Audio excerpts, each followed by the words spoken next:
Hi everybody, I hope this video finds you well.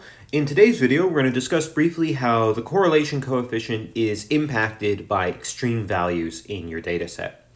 Now, if you remember way back to when we first sort of started to introduce the correlation coefficient as a way of measuring the strength of a relationship between two quantitative variables, we talked about a couple important facts about the correlation coefficient, and one of those facts was very important. We've used it a bunch, that the correlation coefficient is always going to be between -1 and 1. We talked a little bit about how the correlation coefficient is a unitless measure, so it doesn't really matter how you decide to measure your variables. But that sort of last fact that we mentioned about the correlation coefficient that we said we would return to, that we haven't discussed yet, was that the correlation coefficient is based on the mean and standard deviation. And we said that since it's based on the mean and standard deviation, that makes the correlation coefficient not resistant. In other words, the correlation coefficient can be impacted by extreme values. And we're going to do a little example here to see exactly what that impact looks like. As you guys know, impact with mean is very simple. If there's extreme values that are very large, the mean will get bigger. If the extreme values are very small, the mean will get smaller. But for the correlation coefficient, it's a little bit more complicated, so we want to just look at an example of this. So to start with, what we're going to do is we're going to take this little tiny data set as our sort of example here. So I'm not bothering to sort of give names to these variables. We've just got our explanatory and response. We're not going to worry about what they represent here. So let's just draw a quick scatter plot for this. We're going to draw a little bit larger of one than we're going to need necessarily. We'll need it for later on. So we'll just go ahead and label this as 1, 2, 3, 4, 5, 6, 7, 8, 9, and 10. And of course, that'll be our explanatory.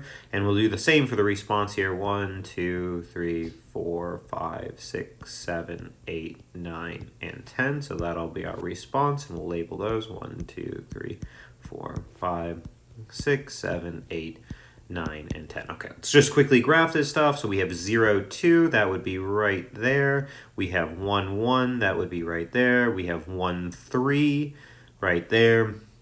We've got 2, 3, which is right there. We've got 3, 2, which is right there. And we've got 4, 3 right there. Now, this is a very sort of small data set, and it probably is not super apparent the direction here, but if we sort of look at this, it seems like the sort of general pattern that we're seeing, if there really is any pattern, and I think you'd be hard-pressed to really convince somebody there's a strong pattern here, but if you were going to see a pattern, it looks something maybe like that. A downward one doesn't quite make a lot of sense. It seems like this is upward directed. So let's go ahead and we can use our calculator here, and we can get that the R value, let's actually record this a little slightly different spot here. Let's get the R value sort of down here. The R value, if you type this data in, we'll put this guy in L1, this guy in L2. So you get your 0, 2, your 1, 1, 1, 3, 2, 3, 3, 2, and 4, 3. You run that lin reg AX plus B, and you go ahead and calculate, and you should get an R value that's about 0.3883.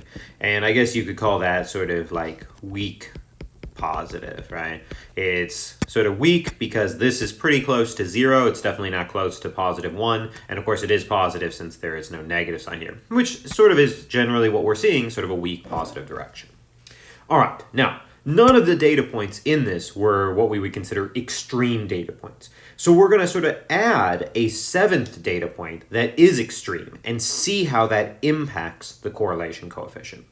So let's go ahead and do this first one. We'll make this point red here. And so we're going to add this 7th data point. And this 7th data point that we're going to add is going to be the data point 210. So let's go see where that would be. 210 would put us somewhere right about there. Now, certainly, visually, our data is down here. This guy is way up there. It is certainly a extreme point, right? It is far away from the general pattern of the data. So let's go ahead now and type in these 7 data points and see what this guy does to our correlation coefficient. So in your data, you've got your list of 6 points already. So just go ahead and add this 7th one, 2 for the explanatory, 10 for the response, and let's go ahead and see what the new correlation coefficient is. Well, if we do that, we should see that we get a correlation coefficient of about 0.14, if we're rounding there, to 0. Okay, so did it change? Well, definitely. I mean, initially it was 0.3883, and now it's only 0.1420. But it didn't really change the format too much. I mean, this would still be considered, I guess we could call it very weak positive. But in general, it seemed to have kept the sort of same format. It's very weak because now I guess we're sort of imagining it as something like this, and a lot of those points are sort of way off of that, which is why we're seeing such a low value. But in terms of impact, this 1 point, it didn't really change the form too much, right? We initially thought, well, it's positive, but we're not that convinced by it. Now it's still positive, but we're even less convinced by it. So this guy, even though he was pretty extreme, didn't seem to have that big of an impact. All right. Let's add a different extreme value. So we'll change the colors here. We'll do this guy in blue, right? And let's make this extreme value here 1010, okay? Now 1010 would put us somewhere way over here. Once again, visually, it should be very clear that that guy's incredibly extreme. Here's our normal data, and here's our new extreme point here. So very, very far away. Now, when we go to assess the correlation coefficient here, right, what we're going to do is we're going to delete this point, and we're just going to use our original 6 data points and this new extreme one to see how this guy impacts the original data set. So let's go ahead and change that 7th data point from 210 to 1010 now, and we'll calculate the correlation coefficient. Okay, so when you do that, you should have 7 data points, the original 6 and 1010. And then when you calculate the correlation coefficient, so you would get 0.9266. All right, now this was a big change, right? We originally started with something that was weak positive, and now suddenly we have this thing that is very strong positive. Very strong positive.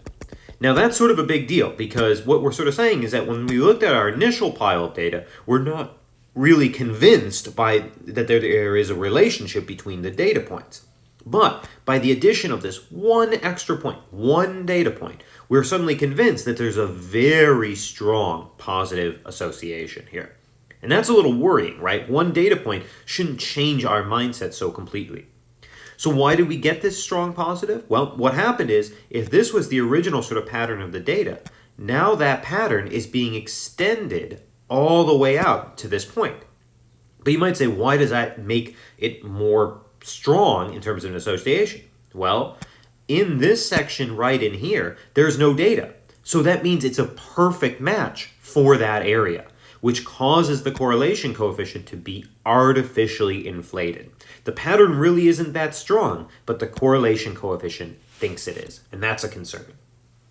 All right, let's look at one more extreme data point. So we're going to add one more sort of data point here. We'll do this guy, I guess, in green. This guy we'll do as 10 and 0. So 10, 0 would put us down here. Once again, there's no doubt that this is an extreme point where here's our majority of our data and this guy's down here.